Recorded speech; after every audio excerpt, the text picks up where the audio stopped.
2026-yilning yanvar-fevral oylarida Namangan viloyati jahonning 52 ta davlatidan qiymati 208,4 million AQSh dollari miqdorida tovar va xizmatlar importini amalga oshirgan.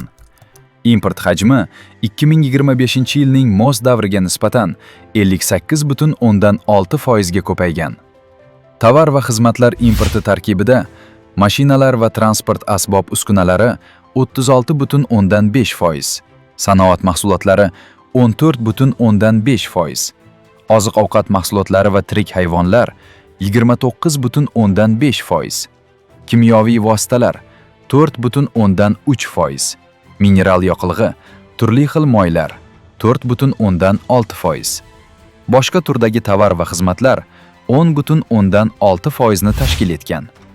Tovar va xizmatlar importi tarkibida asosiy hamkor davlatlarga e'tibor qaratadigan bo'lsak, Xitoydan 114,5 million, Hindistondan 20,9 million, Rossiyadan 19,9 million, Qozog'istondan 10,2 million, Turkiyadan 8 million, Janubiy Koreyadan 5,2 million, Germaniyadan 4,7 million AQSh dollari miqdorida tovarlar importi amalga oshirilgan.